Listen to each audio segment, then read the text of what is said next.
Bienvenue si vous nous rejoignez dans cette nouvelle édition. Voici les titres de ce 20h. Présentation des lettres de créance de 3 nouveaux ambassadeurs accrédités au Bénin. Les ambassadeurs ghanéens, belges et brésiliens ont promis à Patrice Talon d'œuvrer pour le renforcement des relations bilatérales avec le Bénin.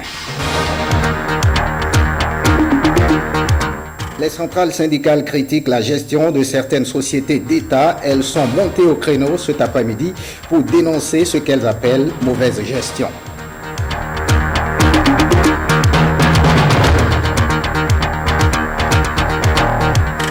Et puis l'UNICEF met à la disposition du ministère de la Santé des équipements, des matériels et intrants. Plus de 2 milliards de francs CFA ont été débloqués par cet organisme international pour renforcer le secteur de la santé au Bénin.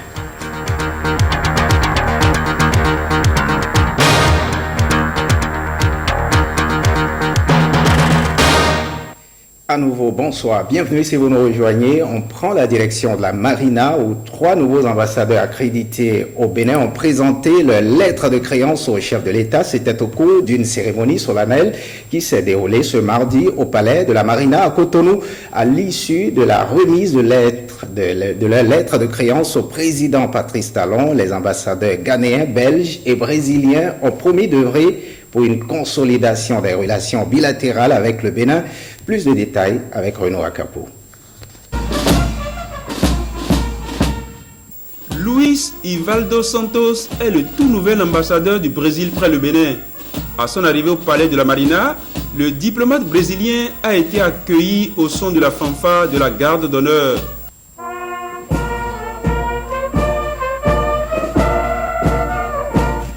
Né le 15 mai 1957 à Rio de Janeiro, Luis Ivaldo Santos a été successivement ministre conseiller à l'ambassade du Brésil à Addis Abeba en Éthiopie, conseiller à l'ambassade du Brésil à Washington, puis ministre conseiller à l'ambassade du Brésil à Luanda en Angola, avant d'être promu ministre de la deuxième classe le 26 juillet 2013 au Brésil.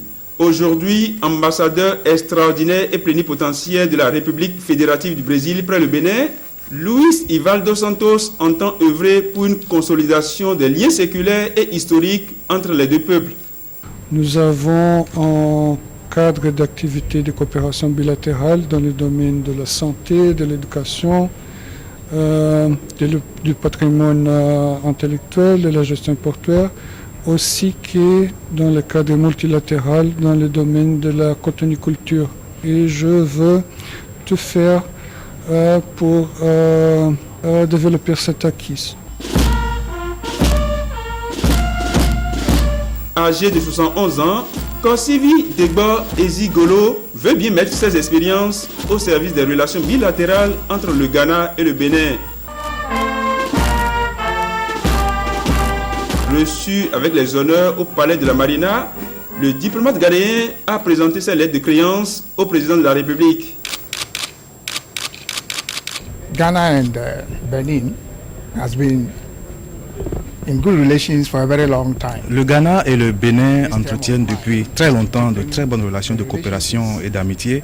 Évidemment, nous sommes le même peuple et c'est pour approfondir les relations qui existaient déjà, qui ont été mises en place par mes prédécesseurs que je suis venu présenter mes lettres de créance ce matin.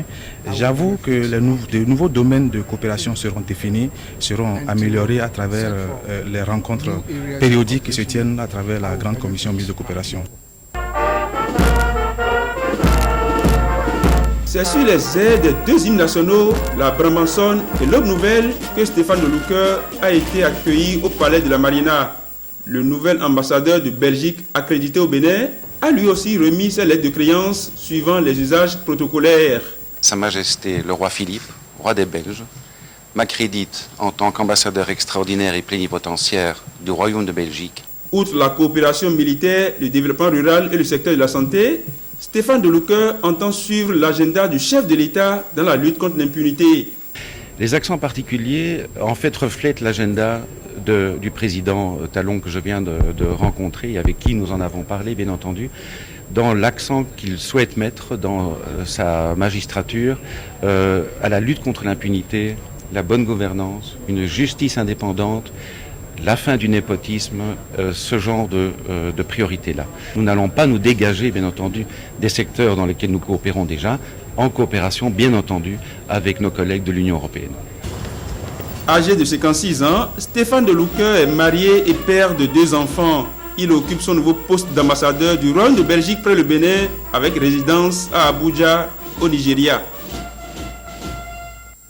On quitte la Marina pour le ministère du Développement. Prise de contact entre le gouvernement et la Banque mondiale. Une délégation gouvernementale conduite par le ministre d'État chargé du plan Abdoulaye Biotchane a eu des échanges ce mardi avec des émissaires de la Banque mondiale. Les débats ont tourné autour des priorités actuelles du Bénin. Privé Théo. Les relations entre la Banque mondiale et le Bénin sont au beau fixe. La rencontre de ce matin s'inscrit dans le prolongement de la réunion annuelle du printemps de la Banque mondiale et du FMI, à laquelle a pris part récemment Abdoulaye Biotchane. Nous avons annoncé il y a quelques jours que d'ici la fin de l'année, il n'y aurait plus de délestage et nous entendons respecter cet engagement-là. Nous allons travailler donc avec la Banque mondiale dans ce cadre. Le défi aussi, c'est de rétablir les comptes publics, ramener le déficit de nos finances publiques à un niveau acceptable et finançable. Et dans ce cadre-là, nous discutons avec la Banque mondiale d'une aide budgétaire. La Banque mondiale appuie le Bénin à travers la stratégie de réduction de la pauvreté avec pour maître mot la croissance. Première réunion de l'équipe ici avec le nouveau gouvernement. On a effectivement écouté les attentes, les priorités du gouvernement à travers le ministre d'État, le ministre du Plan. Et les discussions vont continuer pendant la journée. On a touché sur les aspects clés. On a l'aspect trésorerie, où l'État a quand même une urgence au plan budgétaire. Et là, la Banque, on a discuté dans quelle mesure on va emmener un appui. La Banque affiche de nouvelles disponibilités à accompagner le Bénin à travers le financement de nouveaux projets. Ce que la SFI peut faire, évidemment, c'est travailler avec les agriculteurs pour voir un peu est-ce que nous pouvons apporter un peu plus d'accès au financement. Nous avons travaillé dans le passé avec la Banque mondiale sur l'environnement des affaires. Nous savons que c'est vraiment l'environnement des affaires qui fait générer l'emploi, générer la croissance. La Banque mondiale avait récemment accordé au Bénin un prêt de 50 millions de dollars pour appuyer le secteur touristique. Un tour dans les locaux de l'Union européenne qui a célébré ce 9 mai 2016 la fête de l'Europe. L'institution compte 28 membres et est basée sur la force démocratique durable. Le Bénin s'est associé à la célébration de l'événement. Mathieu Sokenou, Awa Chérif. Hymne national des 2 pays entonné, le Bénin accompagne l'Union européenne dans la célébration de la fête de l'Europe. 9 mai, une date qui rappelle la concrétisation des projets européens avec comme force la transformation des obstacles en défis. Le Bénin entretient certes de solides relations avec l'Union européenne, mais il y a quelquefois des grains de sable dans la machine. L'année écoulée nous a malheureusement démontré qu'il existait des pratiques inacceptables, non seulement au ministère de l'Eau, mais également dans d'autres structures de l'administration. Vous voyez, la corruption, ce terrorisme de bonne conscience, a fait des victimes. La confiance en tout premier lieu. Il importe absolument de restaurer celle des bailleurs, certes, mais surtout celle de la population en la bonne gestion des deniers publics. La bonne gouvernance, c'est aussi une préoccupation du gouvernement, semble reprendre le ministre des Affaires étrangères. Les préoccupations que vous avez soulevées sur des questions liées à l'obligation de rendre compte, liées à la conduite et la gestion de certains projets, n'échappent pas au gouvernement et que des actions sont en cours pour que ces questions soient réglées dans le respect des principes de bonne gouvernance sur lesquels vous avez eu raison d'insister. Le gouvernement du Bénin entend relancer l'économie et opérer des réformes, notamment politiques, afin d'impulser une nouvelle dynamique dans ce pays. Il veut remettre au cœur de l'action publique le respect de l'état de droit, la compétence, l'efficacité, mais aussi la sobriété. Pour renforcer ce partenariat, ce jeune béninois est sélectionné parmi les 16 jeunes leaders du monde dans le cadre des Journées européennes de développement. Voyons à présent cette main tendue à notre pays. Plus de 2 milliards de francs CFA, c'est le coût des équipements matériels et intrants mis à la disposition du ministère de la Santé par l'UNICEF. Objectif, renforcer les capacités du secteur de la santé pour une mise en œuvre plus efficace des politiques, réformes et stratégies pour la survie des enfants au Bénin. Yves Bodopessi, Marie-Louise Perrin. Pour accompagner ces efforts, l'UNICEF met à la disposition du ministère de la Santé ce jour un lot de médicaments vétos pour la survie du nouveau-né et de l'enfant, des équipements de chaîne du froid sous la forme de 10 frigos solaires et leurs accessoires, et 3 véhicules 4x4 pour renforcer le système d'approvisionnement et de distribution des vaccins et intrants médicaux. Il s'agit d'une action qui accompagne le Bénin dans sa lutte quotidienne contre la mortalité infanto-juvénile et maternelle. Malgré ces efforts, les dernières statistiques de l'enquête mixte 2014 montrent que la réduction de ce fléau n'est pas garantie à 100%. Cet accompagnement est très important pour nous. Mais malgré cela, nous n'arrivons pas à atteindre nos objectifs. Cela veut dire que le chemin à parcourir est encore long. Mais nous avons le courage et la détermination. Et nous comptons aussi sur cet accompagnement-là. Nous ne doutons pas aussi de la détermination de la représentante résidente, puisque nous sommes toujours avec les responsables de l'UNICEF et ils connaissent nos besoins. Et chaque fois qu'ils agissent, c'est pour satisfaire ces besoins déjà identifiés. Je tiens à les remercier très sincèrement. Le premier responsable de la centrale d'achat des médicaments essentiels et consommables médicaux, CAME, revient sur le rôle joué par sa structure dans le processus d'accélération de la réduction de la mortalité infantile. L'UNICEF et la CAME ont initié une collaboration à travers laquelle certaines activités liées à l'appui de l'UNICEF au Bénin sont gérées par la CAME, notamment la réception, le stockage et la gestion de la distribution des produits médicaux et autres équipements fournis par l'UNICEF en don à nos populations. Après la signature des titres de transfert de propriété, la délégation ministérielle a visité les locaux de la CAME. Marquons un arrêt à la Bourse du Travail où les centrales syndicales donnent de la voix devant la presse. Cet après-midi, 5 centrales étaient représentées pour dénoncer ce qu'ils qualifient de mauvaise gestion de 2 sociétés d'État et d'immixtion des autorités dans les affaires syndicales au ministère de l'Énergie. Brice Thibozo et Jean-Claude James étaient aussi à la Bourse du Travail. Voici le compte-rendu. Nous avons décidé de ne pas, n'est-ce pas, laisser les choses s'accumuler. Première conférence de presse à l'heure du nouveau départ pour ces centrales syndicales. Dans le viseur de ces représentants des travailleurs, plusieurs sujets.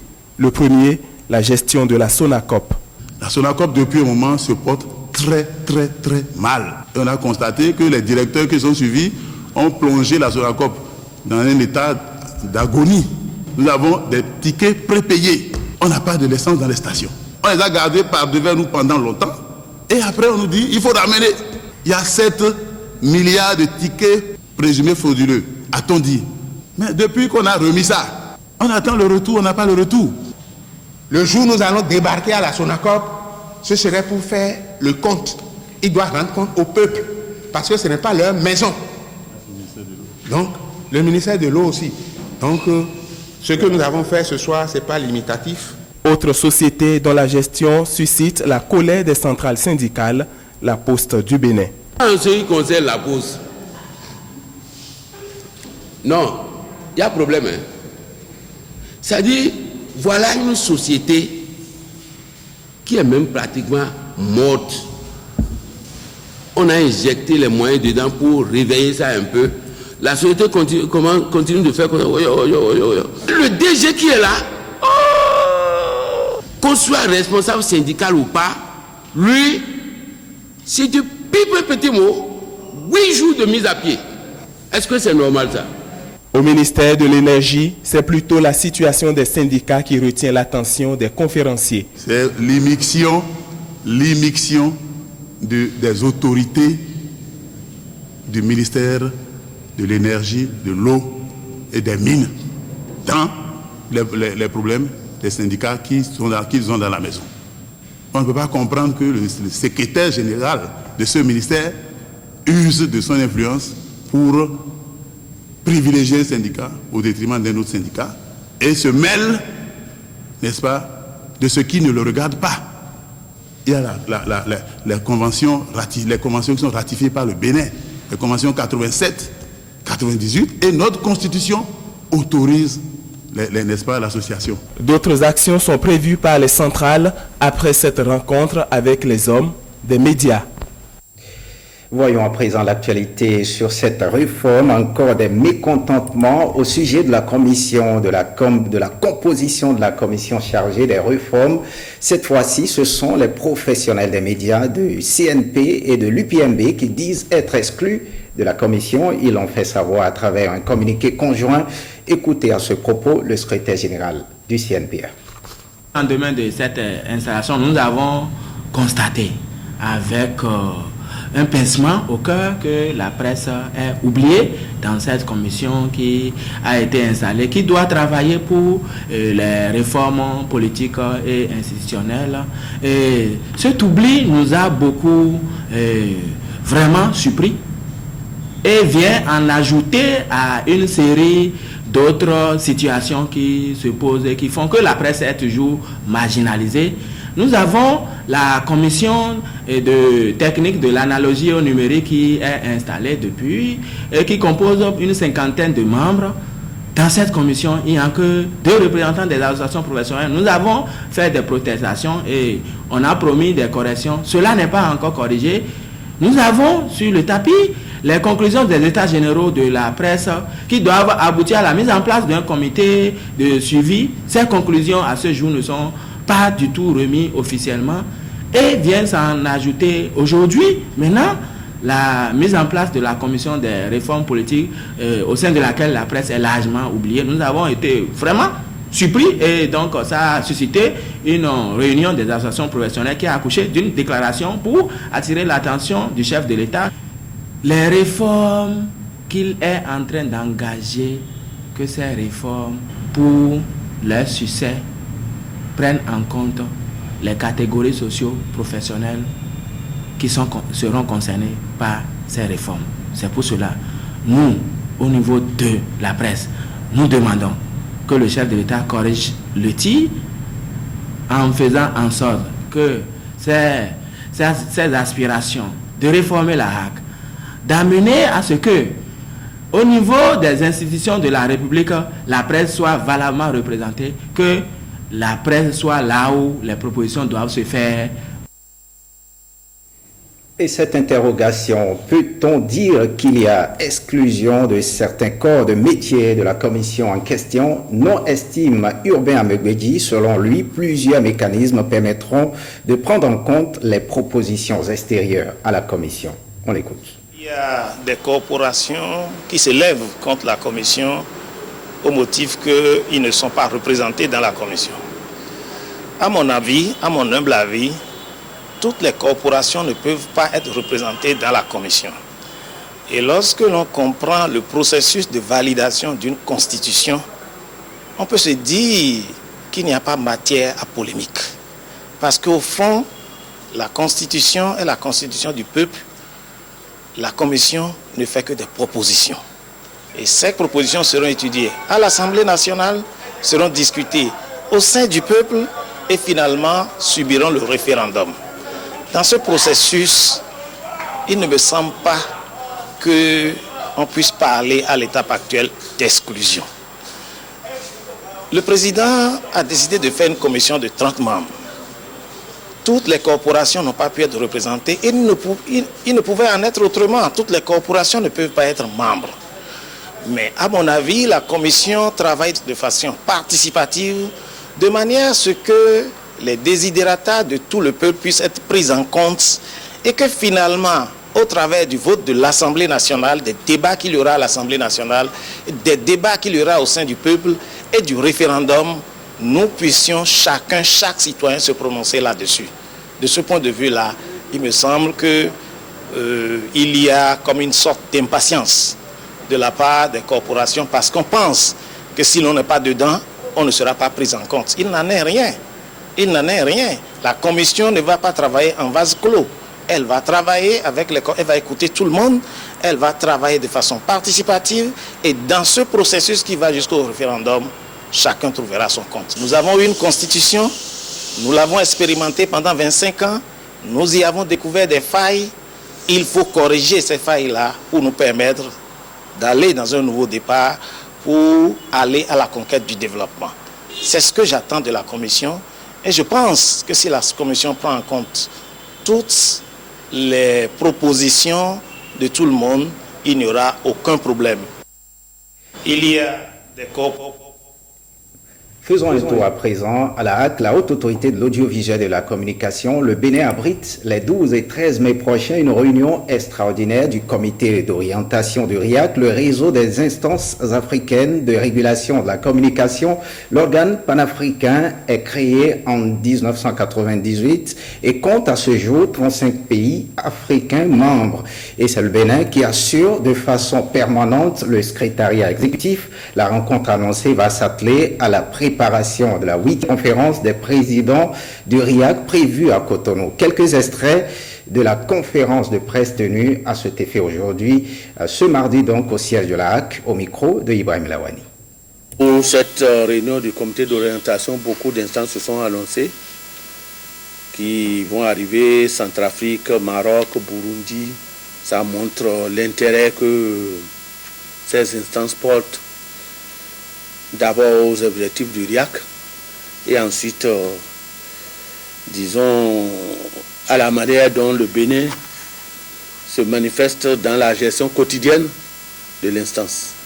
Près de 20 ans après sa création, le réseau des instances africaines de régulation de la communication s'impose aujourd'hui en tant qu'institution panafricaine de coopération et capable donc de fédérer l'ensemble des instances de régulation de notre continent et à travers la mise en œuvre des différents plans d'action qui sont adoptés par les conférences de présidents, le RIAC contribue aussi énormément à la promotion de la liberté de presse dans de nombreux pays africains, à travers donc les différents échanges d'expériences, à travers la coopération même sur le plan technique, en matière de monitoring de médias. Aujourd'hui, le RIAC a contribué à développer une expertise africaine en matière de régulation des médias en période électorale.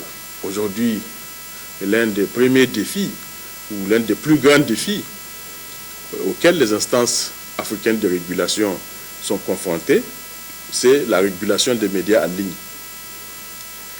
Nous n'avons pas encore trouvé jusqu'ici les moyens juridiques et surtout humains et institutionnels qui nous permettent d'asseoir une véritable régulation de la presse en ligne. Excusez la qualité sonore de cet élément. On parle mois de solidarité dans cette édition. L'organisation de mois de solidarité à l'heure de l'évaluation après la tenue de plusieurs éditions. Il importe d'en faire un bilan afin d'envisager un mécanisme pour une meilleure organisation. C'est l'objectif de l'atelier de réflexion qui s'est tenu ce mardi à Cotonou à ce sujet. Alain Dosiovo, Brice Thibozo pour le point. C'est en 2011 que le Fonds national de développement social et de la solidarité, FNDSS, a été créé pour répondre à un besoin, celui de soulager les personnes se trouvant dans une situation alarmante de vulnérabilité. Et face à l'effritement des valeurs de solidarité familiale, jadis enracinées dans nos traditions, la nécessité de créer un élan de solidarité nationale s'avère plus que jamais indispensable. Voilà pourquoi il importe de réfléchir sur l'organisation du mois de solidarité. Après quelques éditions, nous avons jugé bon de procéder à une analyse de notre manière de faire et d'en tirer des leçons pour mieux faire.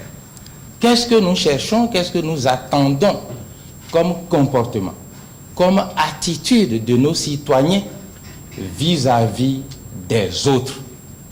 Alors, en situation de catastrophe, qui donne à qui? Cet atelier a pour objectif de doter le fonds de nouveaux mécanismes, de nouvelles stratégies en termes de communication, en termes de ciblage, mais également en termes de compte rendu des ressources mobilisées et de gestion de ces ressources pour un impact plus grand. En procédant à l'ouverture de cet atelier, le ministre en charge des Affaires sociales a insisté sur l'urgence d'une évaluation de l'opération afin d'en dégager les insuffisances et la rendre plus efficace. Force est de constater que les fruits n'ont pas toujours tenu la promesse des fleurs. Il convient donc de se poser des questions sur les insuffisances de nos pratiques en matière de mobilisation et même de gestion des fonds dans le cadre de la solidarité. Il est également utile de revoir les stratégies pouvant nous permettre de gérer la solidarité avec plus d'efficacité et d'efficience. Cet atelier de réflexion permettra de mieux impacter les groupes cibles afin d'offrir une solidarité bien soutenue envers la population démunie. Autre actualité, vers une opérationnalisation de la fonction environnement dans les communes, l'Agence béninoise pour l'environnement vient de doter certaines communes de matériel, ceci dans le cadre de la relance effective des activités de leurs services en charge de l'environnement. Les précisions avec Amandine Niambossou. Elles sont 8 communes à bénéficier de cet appui du gouvernement par le biais de l'Agence béninoise pour l'environnement. Composée de matériel informatique et didactique, ce don sera mis à la disposition des services en charge de l'environnement des communes. Sans appui, ce n'est pas facile des unités d'être opérationnelles. C'est pourquoi nous avons mis ces moyens à la disposition, les ordinateurs, les imprimantes, les vidéoprojecteurs, pour leur permettre d'assurer la mission d'éducation environnementale. Toutes les pollutions environnementales demandent de la part des communes plus de capacité, plus de moyens de présence sur le terrain pour assurer à nous qui vivons aujourd'hui et aux générations futures un environnement sain, c'est le mot le plus indiqué, et surtout que nous léguons aux générations futures un pays qui soit en bonne santé. Donc depuis un certain nombre d'années, je pense, nous sommes dans la logique d'opérationnaliser la décentralisation, de passer la main aux communes pour qu'elles soient en mesure d'acquérir les capacités nécessaires, institutionnelles et techniques, pour assumer ces fonctions-là. Par ce geste, l'Agence béninoise pour l'environnement vient de soulager les communes bénéficiaires. Je suis très heureux puisque nous en avons besoin il y a très longtemps. Et faute de moyens, le service est là, mais on n'a pas de ces matériels pour faire fonctionner ça. Donc je ne peux que rendre grâce à Dieu. On ne va pas les décevoir. On réserve un bon usage à ce matériel pour qu'après on en reçoive davantage. Le processus va bientôt s'étendre aux autres communes du Bénin. Un tour dans le septentrion du Bénin à Parakou, le centre de promotion sociale a accueilli la cellule des femmes de l'Union des professionnels des médias du Bénin, CFU Bénin, pour une remise de dons aux personnes indigentes. Le but de ce geste est d'apporter un soutien aux personnes dans le besoin et d'encourager les actions de solidarité. Le reportage de Zinat Mahmoud. Savon, huile, vêtements. Les personnes indigentes de Parakou reçoivent le soutien de la cellule des femmes de l'Union des professionnels des médias, CFU. Nous sommes dans l'enceinte du centre de promotion sociale 1. La mission de la CFU est de faciliter l'échange entre les femmes des médias du Bénin, de veiller au respect de leurs droits, de travailler pour leur épanouissement et pour le renforcement de leurs capacités, tout ceci dans la solidarité. Chers parents et amis, merci d'accepter ce petit geste de la section Borgou CFU et de la coordination. Le représentant de l'Union des professionnels des médias du Bénin, l'UPMB, salue l'initiative et souhaite voir des actions du genre se répéter. La manière de donner vaut mieux que ce que l'on donne, que ensemble la CFU et le PMB resteront toujours unis. C'est la femme professionnelle des médias qui est célébrée à travers la CFU. L'émotion est grande, difficile de taire ses impressions. Nous louons des actes positifs de ce genre et souhaitons que d'autres associations et unions existant dans la commune et pourquoi pas dans le pays emboîtent le pas de la CFU. Face à des bénéficiaires très émus, la cellule des femmes de l'Union des professionnels des médias s'engage à aller plus loin dans les œuvres humanitaires. Fin de ce journal, merci de l'avoir suivi. Le programme prévoit à 21h le magazine Soirée Sport et à partir de 22h les feuilletons, les choix de l'amour et la fille de ma mère. Prenez le rendez-vous du journal de la nuit à partir de 23h30 avec Héloïse Winator et puis retrouvez cette édition sur le site de l'ORTB www.ortb.bj. Merci de votre fidélité, à très bientôt.